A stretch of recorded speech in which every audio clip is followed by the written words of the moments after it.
भगवान श्री कृष्ण मथुरा नगरिया से गुरु शांतिपन के आश्रम में शिक्षा अध्ययन करने के लिए जाते हैं।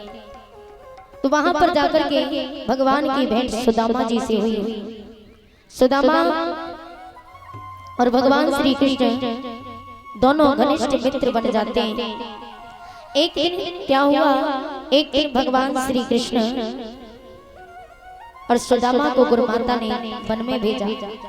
सुदामा से कहा कि सुदामा तुम दोनों मित्र वन में जाओ, वन से लकड़ियां एकत्रित करके ले आना।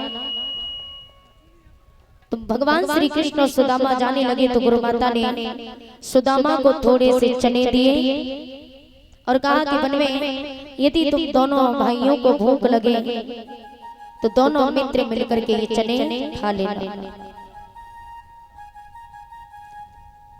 सुदामा जी इतनी बात कह के चने की पोटली लेकर के जाने लगते हैं और जैसे ही वन में जाकर के पहुंचे तो वन में भगवान श्री कृष्ण और सुदामा लकड़ियों को एकत्रित करने लगे। लकड़ियों को एकत्रित करके रख लिया। उसके बाद में थोड़ी देर बाद देखा तो काली काली घटाएं छा जाती हैं। राधे काली काली घटाएं छा जाती हैं, ठंडी ठंडी हवा चलने लगी और थोड़ी देर बाद देखा तो घनघोर बारिश होने लगी।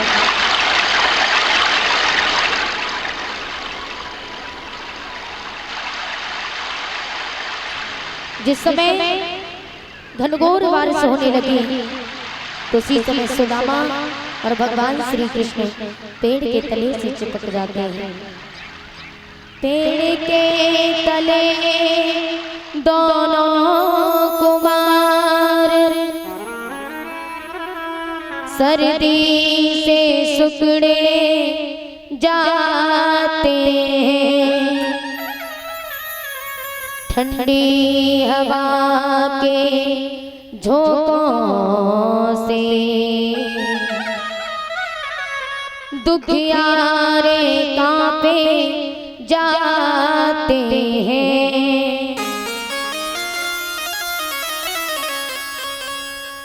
जो चना सुदामा बांधे था वो मन मोहन को दिए नहीं।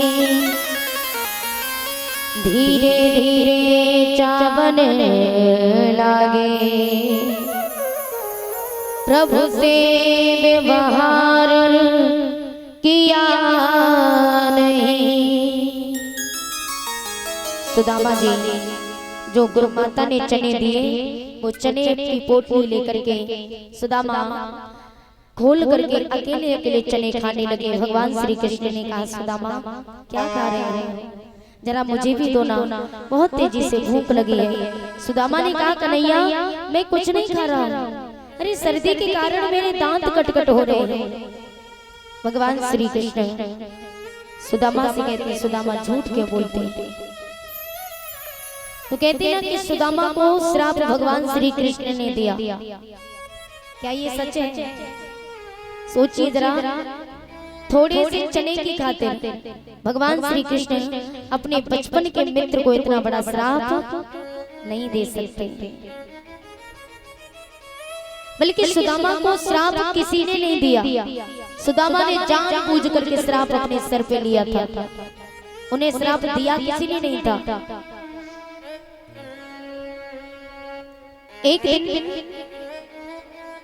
एक दासी थी और बहुत गरीब थी, भिक्षा मांग करके लाके अपने पुत्रों का पेट भरती थी। तो एक दिन क्या हुआ, एक दिन वो दासी थोड़े से चने भिक्षा के रूप में मांग करके लाई तो उसने वही चने अपनी कुटिया में रख दिए। चोरी करने के लिए आए। चोरों ने समझा कि इसमें कोई वस्तु है सोने चांदी की। पहले की माता सोने चांदी की वस्तु कपड़े में बांध के रखते थे।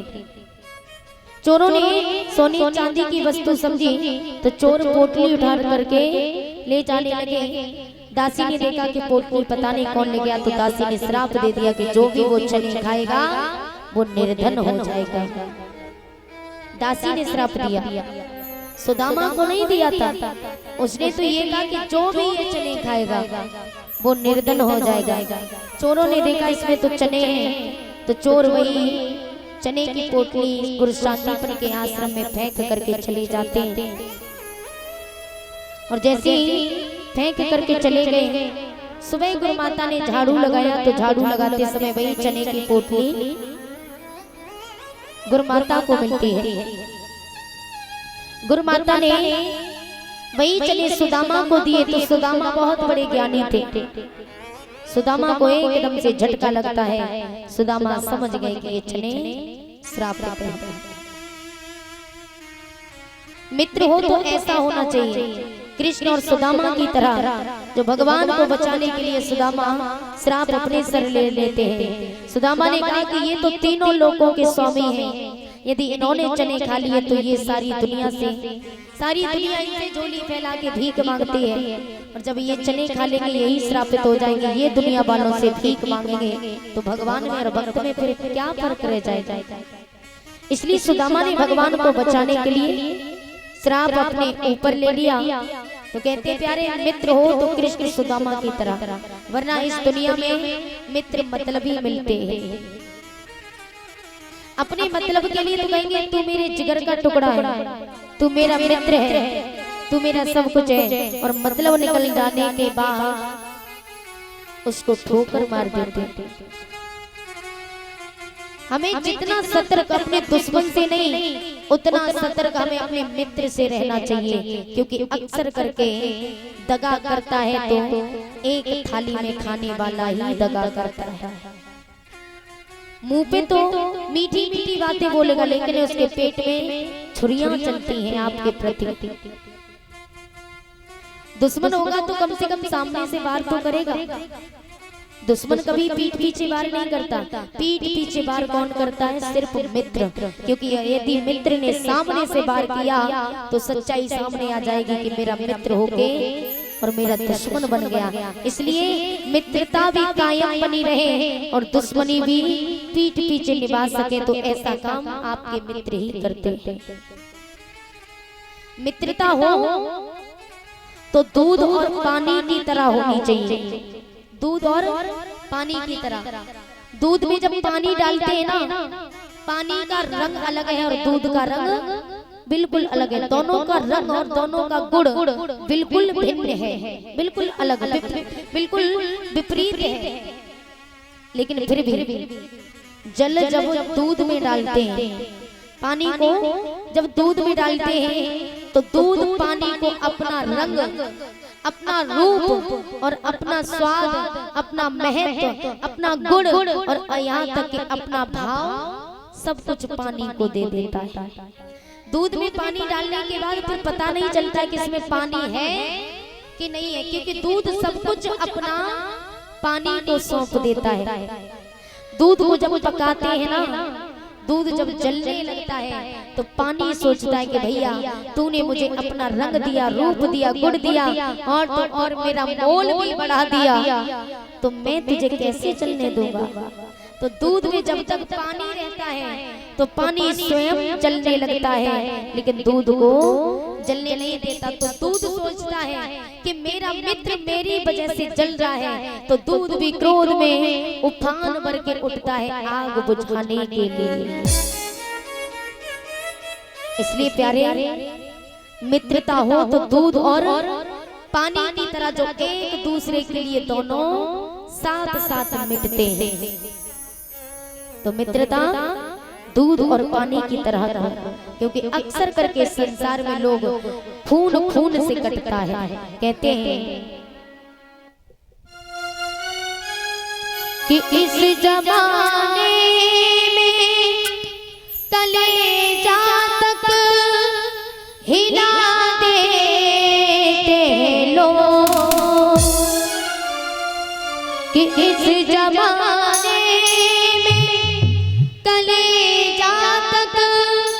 हिला देते लोग, सगे भाई को जहर हंसकर पिला देते लोग, सगे भाई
इस संसार में जो कुछ है वो पैसा है, क्योंकि कहते हैं बाप बड़ो ना भैया और सबसे बड़ा रुपया।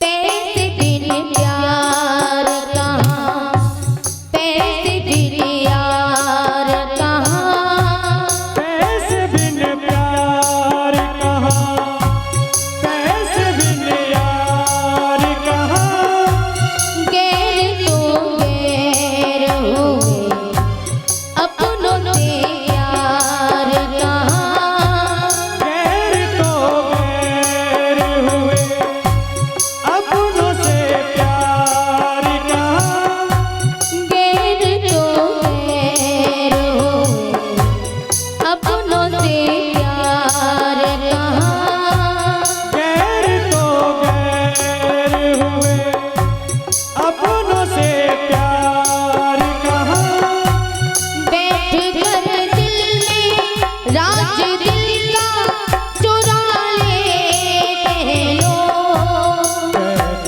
कर दिल में राज दिल का चुरा लेते लोग। क्योंकि प्यारे एक बात मेरी जीवन में हमेशा याद रखना, आपका जो दुश्मन है आप अपने दुश्मन के मित्र से, आप अपने दुश्मन के मित्र से कम 2 हाथों की दूरी बना करके रखना, उसके साथ कभी बैठना मत, क्योंकि आजकल लोग दिल में घुस के जगह बना करके बैठ जाते हैं और ऐसे ही लोग सारे दिल का राज चुरा लेते हैं। इसलिए ऐसे लोगों से हमेशा बच के रहना चाहिए। बैठ कर दिल में राज दिल का चुरा लेते लोग, बैठ कर दिल में राज दिल का चुरा लेते लोग। सगे भाई को जहर हंस कर पिला देते लोग, सगे भाई को जहर हंस कर पिला देते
होती है, माँ तो आँखों की ज्योति है।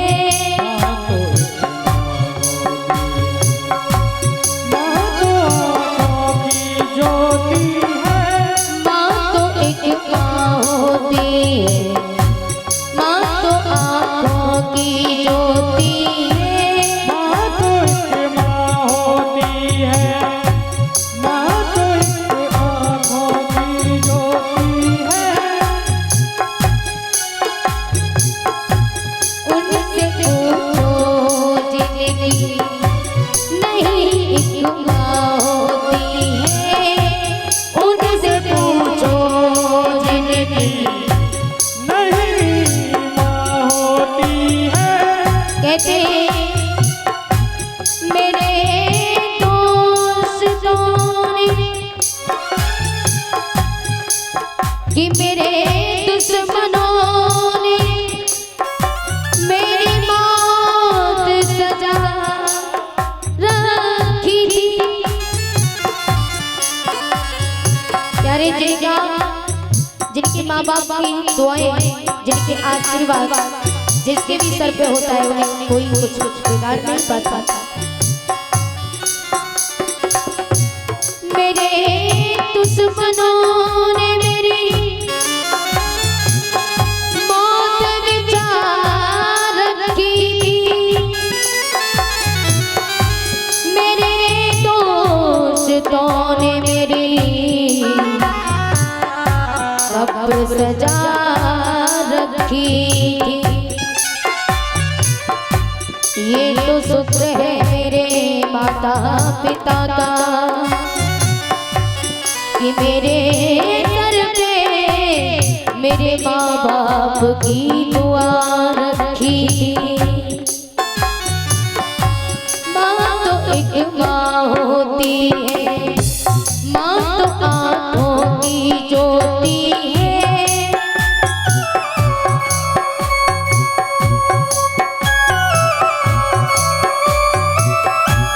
उनसे पूछो जिंदगी नहीं एक माँ होती है। उनसे पूछो जिंदगी नहीं एक माँ होती है। ऐसी ममता मैया का दिल दुखाते हैं लोग। ऐसी ममता मैया का दिल दुखाते लोग। सगे भाई को जहर हंसकर पिला देते हैं लोग। सगे भाई को जहर हंसकर पिला देते हैं लोग। पिला देते हैं लोग, पिला देते हैं लोग, पिला देते हैं लोग, पिला देते हैं लोग। बोलिए गोविंद भगवान की जय। जय श्री राधे श्याम। व्यास नंदन श्री सुखदेव जी कहते हैं राजा परीक्षित, आज कृष्ण और सुदामा एक दूसरे के गले से लग करके बहुत रोते। जिस समय विदाई होती लकड़ियों को ले जाकर के आश्रम में रखा, भोजन पानी किया, समय व्यतीत होता गया और जब शिक्षा पूरी अध्ययन कर ली, शिक्षा अध्ययन करने के बाद भगवान श्री कृष्ण और सुदामा अपने अपने घर जाते तो एक दूसरे के गले से लग करके बहुत रोए। कहा भैया तुम हमें भूल तो नहीं जाओगे।